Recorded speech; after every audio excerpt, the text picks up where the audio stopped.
విశాఖపట్నంలో ఒక నకిలీ అధికారి గుట్టురట్టు చేశారు పోలీసులు. తానొక ట్రైనీ ఐఏఎస్ అంటూ ఒక యువతి కొందరిని నమ్మించింది, అధికారిగా నమ్మించింది ఆ యువతి.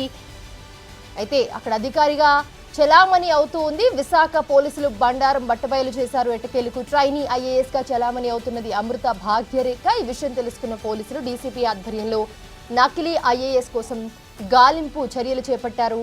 దీంతో విశాఖ నుంచి విజయనగరం పారిపోయింది భాగ్యరేఖ. చివరికి ఆమెను అదుపులోకి తీసుకున్నారు.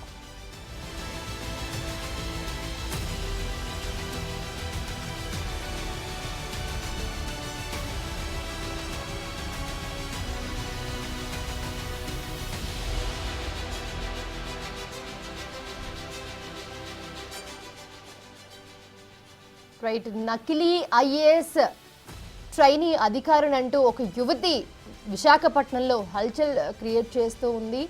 సో ఆమె గుట్టురట్టు చేశారు పోలీసులు ఎట్టకేలకు. సో ఆమెను ప్రస్తుతం విజయనగరం పారిపోయిన ఆమెను అదుపులోకి తీసుకున్నారు పోలీసులు.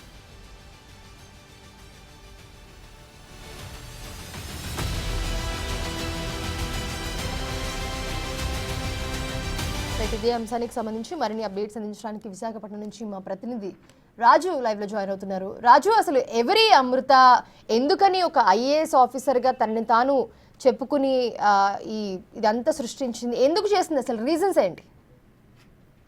ఇప్పటి వరకు కూడా అమృతకి సంబంధించినటువంటి పూర్తి వివరాలను అయితే విశాఖ పోలీసులు బయట పెట్టలేదు.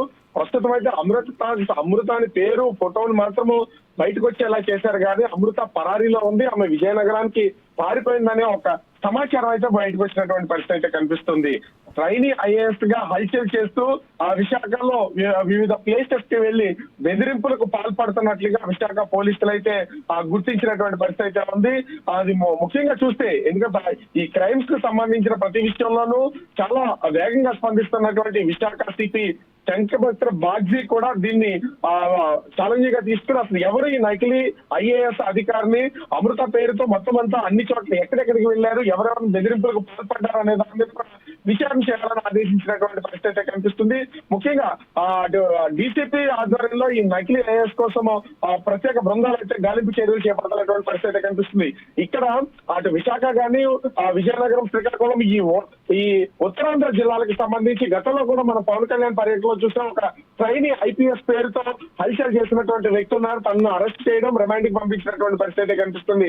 ఇప్పుడు ట్రైనీ ఐఏఎస్ పేరుతో అమృత భాగ్యరేఖ అనే ఆమె ప్రస్తుతం అయితే పోలీసులు గుర్తించినటువంటి పరిస్థితి ఉంది. అయితే ఆమె పోలీసుల అదుపులో ఉందా లేదా ఆ పోలీసులు చెప్తున్నటువంటి పరారీలో ఉందా అనే సమాచారాన్ని మాత్రం పోలీసులు బయటికి చెప్తున్నటువంటి పరిస్థితి లేదు.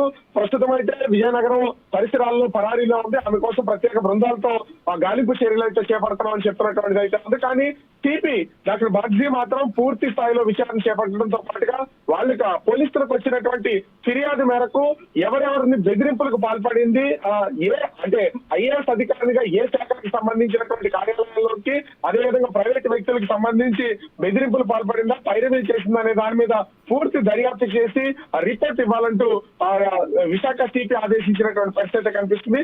ఈ నేపథ్యంలోనే ఈ నకిలీ ఐఏఎస్ అమృత భాగ్యరేఖ కోసం ప్రస్తుతం అయితే పోలీసులు గాలింపు చర్యలు చేపడుతున్నటువంటి పరిస్థితి కనిపిస్తూ ఉంది. చూస్తూ ఉన్నాము, నకిలీ అధికారిని అంటూ కూడా అందరినీ మోసం చేయడానికి ట్రై చేస్తున్న యువతనైతే ఎట్టగెలు